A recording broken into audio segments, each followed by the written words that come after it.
अस्सलाम वालेकुम। वालेकुम अस्सलाम रहमतुल्लाहि व बरकातहू। जनाब अली। सर खालिद बर्देश कर रहे हैं शाद साहब। जी बिस्मिल्लाह जी हैं। खैर हो सर, खैर हो। सबसे पहले सर ये दुआ कि अल्लाह ताला तमाम बीमारां नूं शिफाए कामिला आजिला अता फरमाए आमीन कि जिन्ने भी इस दुनिया तो तशरीफ ला जा चुके हैं अल्लाह ताला उन्हें दर्जात में बुलंद फरमाए, उन्हें बेहतरीन कब्र की। आमीन आमीन। सर मोस्ट बर्निंग इशू जी इंग्लिश में हो गया, यानी टहक का अंदर अग ला देने वाला इशू सर अज का जो नवा दिखिए हाँ हाँ अंदर भी गल जी वैसे शुरू सर अंदर भी मुख्तलिफ किस्म के होंगे ने ना सर। हाँ हाँ टाइम लाने यानी जिवें तुसीं शुरू च फरमांदे हो कि लाइलक मोमन दे कोलों खोजी का पसंद है। जी बिल्कुल इसी तरह लाइलक दा भी ते अंदर हुंदा ते खोजी दा भी अंदर हुंदा। बिल्कुल होंगे। इसे तरह ही सर ये अपनी अपनी सोच की गल है, मगर ओहदे ते सानू गौर जरूर करना चाहिए। ठीक है ठीक है ना। ठीक है हुण अंदर जी अंदर से सर जो सोचने वाला बंदा है ना, जो कालना करने वाला है, जो कि नाली का खोज करने वाला है, वो अंदर से अलाव पात्रे होंगे ने सर, वो अंदर से भांबड़ मचे होंगे जी वो एक पासे उन्होंने ख्याल आ जाता है कि मुन्ना तो विशाल चीज दोवें इको चित झोंका करन चानना त्या भनेरे नित। एक पासे उन्होंने ख्याल आ जाता है कि रब्बी जदनी इल्मा, तो दूसरे पासे ख्याल आ जाता है कि इल्मों बस करियो यार।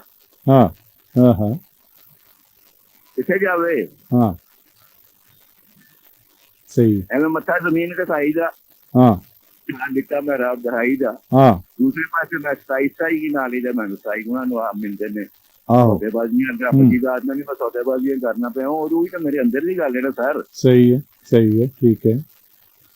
दुनियादारी तो नहीं ना ही सर, वो मालक है वो सी ओदे ना सौदेबाजियां करन लग पैने असली असल पासे आ गई सर।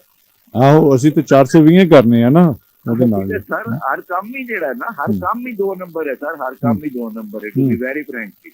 सही जेड़ा मर्जी मेरे तो फतवा ला दो, जो मर्जी कर नहीं एक नंबर ते रब दी जात।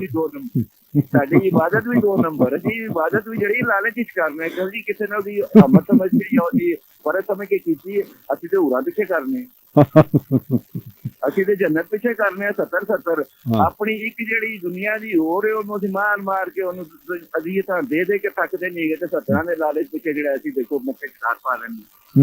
ਤੇ ਉਹ ਵਿਚਾਰੀ ਜਿਹੜੀ ਇੱਥੇ ਇੰਨੀਆਂ ਅਜ਼ੀਤਾਂ ਸਹਿੰਦੀ ਏ ਉਹਦਾ ਮੈਂ ਪੁੱਛਣਾ ਵਾ, ਮੇਰਾ ਸਵਾਲ ਹੈ ਮੇਰੇ ਅੰਦਰ ਦੀ ਇਹ ਗੱਲ ਮੈਂ ਦੱਸਣਾ ਕਿ ਐਡੇ ਐਡੇ ਵੱਡੇ ਆਲਮ ਐਡੇ ਨੇ ਤੇ ਉਹ ਜਿਹੜੀ ਮੇਰੀ ਦੁਨੀਆ ਦੀ ਜਿਹੜੀ ਹੂਰ ਹੈ ਉਹਦਾ ਜੰਨਤ ਦੇ ਇਸ਼ਕੀ ਮੁਕਾਮ ਹੈਗਾ। ਠੀਕ ਹੈ ਬਿਲਕੁਲ ਸਹੀ ਹੈ। ਇਹ ਮੇਰੇ ਅੰਦਰ ਦੀ ਗੱਲ ਹੈ। ਉਹਨੂੰ ਕੀ ਲੱਭੇਗਾ? ਉਹਨੂੰ ਕੀ ਲੱਭੇਗਾ? ਜੰਨਤ ਤੇ ਸਿਰਫ ਉਹ ਯਾਰ ਜੰਨਤ ਵੀ ਅਸੀਂ ਜਿਹੜੀ ਹੈ ਨਾ ਮਰਦਾਂ ਦੀ, ਜਿਵੇਂ ਮੁਆਸ਼ਰਾ ਸਾਡਾ ਮਰਦਾਂ ਦਾ ਨਾ, ਅਸੀਂ ਜੰਨਤ ਹੀ ਮਰਦਾਂ ਦੀ ਬਣਾ ਛੱਡੀਏ। ਮੇਲ ਸ਼ੌਵਿਨਿਜ਼ਮ। हाँ जी बिल्कुल बिल्कुल बिल्कुल सर। सोफे मखमल के सोफे 70 सोचणगे ते खुशी आ जाएंगे। ਉਹਨਾਂ ਦੇ ਬੰਦੇ ਉਹ ਜਿਹਦੇ ਪੈਰਾਂ ਥੱਲੇ ਜੰਨਤ ਤੇ ਆਏ ਦੇ ਮਾਂ ਉਹ ਕਿੱਥੇ ਵੇ ਜੰਨਤ ਦੇ ਵਿੱਚ, ਉਹਦਾ ਵਜੂਦ ਕਿੱਥੇ ਵੇ? ਇਹ ਮੇਰੇ ਅੰਦਰ ਦੀ ਸੋਚ ਹੈ ਸਰ, ਇਹ ਮੇਰੇ ਅੰਦਰ ਦੀ ਗੱਲ ਹੈ। ਇਹ ਮੇਰੇ ਅੰਦਰ ਦੀ ਗੱਲ ਹੈ ਕਿ ਬਾਬਾ ਸੱਚ ਕਹਿੰਦਾ ਸੀ ਤੇ ਉਹਨੂੰ ਕਿਉਂ ਨਹੀਂ ਦਫਨ ਕਰਨ ਦਿੱਤਾ ਕਸੂਰ ਦੀ ਹੱਦ ਦੇ ਅੰਦਰ। ਸਹੀ मतलब चौक विच पूरा हफ्ता लाश पई रही मुझसे बुल्ले शाह 7 दिन लाश पई रही है सर, 7 दिन लाश पई रही है। ਅੱਜ ਮੈਂ ਸਰ ਮਤਲਬ ਸਵੇਰ ਨੂੰ ਫੇਸਬੁੱਕ ਦੇ ਉੱਤੇ ਉਹਦੇ ਬਾਬਾ ਨੇ ਇਕਰਾਮ ਕਰਨਾ ਤੇ ਮੈਨੂੰ 5 ਲਾਈਕ ਮਿਲਦੀਆਂ ਨੇ, ਜਦ ਕਿ ਵਲਗਰ ਦੀ ਤਸਵੀਰ ਦੇ ਉੱਤੇ ਹਜ਼ਾਰਾਂ ਮਤਲਬ ਲਾਈਕ ਮਿਲੀਆਂ ਹੁੰਦੀਆਂ ਨੇ। ਇਹ ਵੀ ਅੰਦਰ ਹੈ ਅੰਦਰ ਹੈ ਨਾ, ਕਿਉਂ ਨਹੀਂ ਅੰਦਰ ਹੈਗਾ? ਮੈਂ ਜਿਸਨੇ ਕਹਿਣਾ ਵਾ ਕਿ ਕਈ ਵਾਰੀ ਸ਼ੋਅ ਦੇ ਬੰਦ ਦਰਅਸਲ ਗੱਲ ਹੈ ਕਿ ਸਰ ਗੱਲ ਹੈ ਵੀ ਮੈਂ ਵੀ ਮੁਨਾਫਿਕ ਹੈਗਾ ਵਾਂ, सच्ची गल है। बदयानत लफज बहुत छोटा है, बाजवा साहब ने बदयानत किया, बदयान की बहुत लफज छोटा है, बदयानत बख्शिया जा सकता है यार। मुनाफिक देखो सर, ये मैं सच्ची गल मैनू पता है, मैं दसदा नहीं चाहता की है मैं सर। सही कुरान एक नबी अज मैनू की नाल ही मुख्तलिफ मेरे उत्ते सबक पगड़ी है, मेरे उत्ते नकवारी पगड़ी है, मेरी पिछली पगड़ी है, मैं ए पिछे नमाज नहीं पढ़ सकता, ए मैनू काफर हो जाएगा, ऐसे मर गया जमीन को। अरे की ये मेरा अंदर है पूछता है ना, मैनू दसो कौन दसेगा मैनू? सही बिगड़ी वाला फिर क्यों आरा क्यों चलिया सी? नबी सी, जय्यद नबी सी।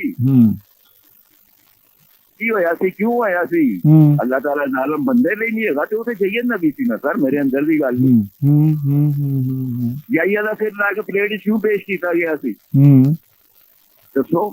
ਸਹੀ ਯੂਨਸ ਹੈ, ਅगर यूनुस अलैहिस्सलाम सैयद नबी ने मच्छी के पेट ही जाते ने की वजह सी, ਹਾਂ ਹਾਂ दसो मैं मेरे अंदर दी गल है, रब जालिम नहीं हैगा।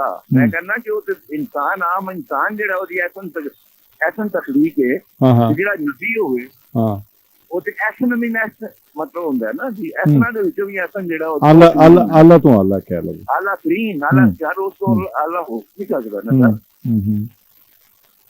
ਫਿਰ ਕੀ ਵਜ੍ਹਾ ਹੈ, ਮੈਂ ਪੁੱਛਣਾ ਚਾਹੁੰਦਾ ਵਾਂ ਅੰਦਰ ਦੀਆਂ ਗੱਲਾਂ ਜਿਹੜੀਆਂ ਨਾ ਸਰ।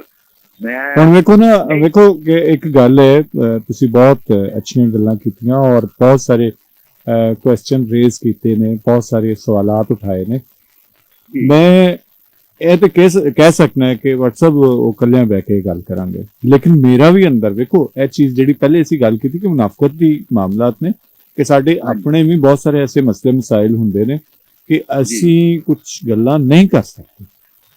ਐਸਾ ਹੀ ਇੰਝ ਹੈ ਨਾ, ਠੀਕ ਹੈ, ਦੇਖੋ 100% ਹੈ। ਅੱਛਾ, ਇੱਕ ਇਹ ਵੀ ਗੱਲ ਹੈ ਜੀ, ਕੁਝ ਗੱਲਾਂ ਐਸੀਆਂ ਹੁੰਦੀਆਂ ਨੇ ਜਿਹੜੀਆਂ ਲੋਕ ਭਲੇ ਦੀਆਂ ਹੁੰਦੀਆਂ ਨੇ, ਸਾਨੂੰ ਕਿਸੇ ਔਕੜ ਵਿੱਚ ਪੈ ਕੇ ਵੀ ਕਰ ਦੇਣੀ ਚਾਹੀਦੀ ਹੈ, ਕਿਉਂਕਿ ਉਹਦੇ ਨਾਲ ਇਨਸਾਨੀਅਤ ਦੀ ਫਲਾਹ ਹੈ।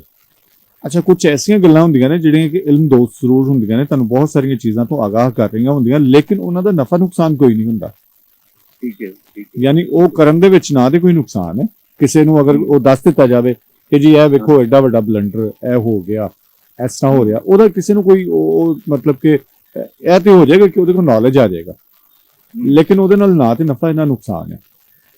ਕੁਝ ਐਸੀਆਂ ਚੀਜ਼ਾਂ ਜਿਹੜੀਆਂ ਕਿ ਕੁਦਰਤ ਨੇ, ਰੱਬ ਨੇ ਇੱਕ ਇਨਸਾਨਾਂ ਤੇ ਵਧੀਅਤ ਕੀਤੀਆਂ, ਇਨਸਾਨਾਂ ਤੱਕ ਪਹੁੰਚਾਈਆਂ, ਔਰ ਉਹ तमाम ਚੀਜ਼ਾਂ ਜਿਹੜੀਆਂ ਉਹਨਾਂ ਦੇ ਫਰਾਈਜ਼ ਵਿੱਚ ਸ਼ਾਮਲ ਹੋ ਗਈਆਂ ਕਿ ਉਹਨਾਂ ਨੇ ਅੱਗੇ ਪਹੁੰਚਾਉਣੀਆਂ ਨੇ। ਠੀਕ ਹੈ ਨਾ। ਅੱਛਾ, ਹੁਣ ਇਹ ਸਾਰੀ ਹੋ ਗਈ ਲੋਕ ਭਲੇ ਦੀ ਗੱਲ। ਜਿਵੇਂ ਅਸੀਂ ਕਹਿੰਦੇ ਕਿ ਇਲਹਾਮੀ ਜਿਹੜੇ ਮਜ਼ਾਹਿਬ ਨੇ, ਠੀਕ ਹੈ, 1,24,000 ਨਬੀਆਂ ਪੈਗੰਬਰਾਂ ਦਾ ਅਸੀਂ ਜ਼ਿਕਰ ਕਰਨੇ ਆ। ਜਿਹੜੇ ਬਹੁਤ ਵੱਡੇ ਸਕਾਲਰ ਨੇ, ਮਜ਼ਹਬੀ ਸਕਾਲਰ ਨੇ, ਉਹ ਤੇ ਇਹ ਵੀ ਕਹਿੰਦੇ ਨੇ ਕਿ ਜਿਹੜੇ ਇਸ ਧਰਤੀ ਦੇ ਉੱਤੇ ਜਿੰਨੇ ਵੀ ਮਜ਼ਾਹਿਬ ਦੇ ਬਾਨੀ ਸਨ ਉਹ ਵੀ तमाम ਉਹਨਾਂ ਨਬੀਆਂ ਵਿੱਚ ਸ਼ਾਮਲ ਨੇ। ਸਾਡੀ ਕਥਾ ਕਰਾਨੀ ਹੁੰਦੀ, ਕੁਰਾਨ ਕਰੀਮ ਵਿੱਚ 26 ਨਬੀਆਂ ਦੇ ਨਾਂ ਆਏ ਨੇ।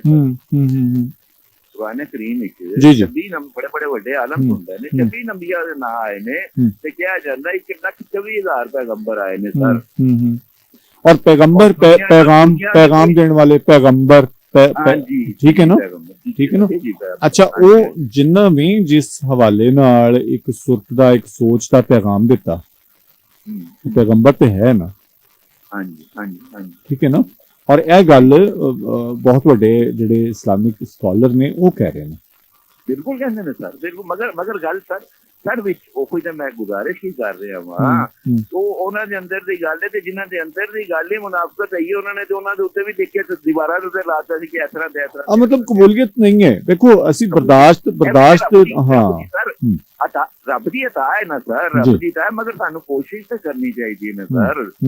ਲਾਈ ਲੱਗ ਮੁਹੰਮਦ ਦੇ ਕੋਲੋਂ ਖੋਜੀ ਕਾਫਰ ਚੰਗਾ ਸਰ, ਮਤਲਬ ਉਹ ਵੀ ਖੋਜ ਕਰਦਾ ਲੱਭ ਪੈਂਦਾ ਨਾ ਹੱਥ ਨੂੰ, ਲੱਭ ਕੇ ਤੇ ਉਹ ਆ ਜਾਂਦਾ। ਹਾਂਜੀ, ਬਿਲਕੁਲ ਠੀਕ, ਲਾਈਨ ਦੇ ਉੱਤੇ ਆ ਜਾਂਦਾ। ਤੇ ਸਾਨੂੰ ਆਪਣੇ ਅੰਦਰ ਦੇਖੋ, ਅੰਦਰ ਜਿਹੜਾ ਨਾ ਉਹ ਅੰਦਰ ਤੇ ਸਰ ਜਿਹੜਾ ਸੋਚਣ ਵਾਲਾ ਬੰਦਾ ਨਾ, ਲਾਈ ਲੱਗ ਨਾ ਹੋਵੇ, ਮਤਲਬ ਲਾਈ ਲੱਗ ਵੀ ਜਰਾ ਕੋਸ਼ਿਸ਼ ਕਰੇ ਉਹ ਨਿਕਲੇ ਉਸ ਆਪਣੇ ਉਸ ਬੋਲ ਦੇ ਬਾਹਰ ਨਿਕਲੇ। ਠੀਕ ਹੋ ਗਿਆ। ਉਹ ਉਹਨਾਂ ਚਿਰ ਨਹੀਂ ਨਿਕਲ ਸਕਦਾ ਜਿੰਨਾ ਚਿਰ ਕੋਸ਼ਿਸ਼ ਨਹੀਂ ਕਰੇਗਾ। ਇਸਤਕਾਮਤ ਜਿਹੜੀ ਹੈ ਅੰਦਰ ਦੀ ਪੱਕੇ ਪੈਰੀ, ਹਾਂਜੀ ਪੱਕੇ ਪੈਰੀ ਨਹੀਂ ਖਲੋਏਗਾ ਔਰ ਕੁਝ ਹੌਸਲਾ ਨਹੀਂ ਪੈਦਾ ਕਰੇਗਾ ਆਪਣੇ ਹੋਣਾ ਚਾਹੀਦਾ ਸਰ। ਬਹੁਤ ਕੁਛ ਐਸਾ ਕਰਨਾ, ਮਗਰ ਫੇਰ ਵੀ ਉਹੀ ਗੱਲ ਹੈ ਨਾ, डरना जीना जियो हजारों साल जनाब। अल्लाह बहुत मेहरबानी, thank you ji, Allah Hafiz.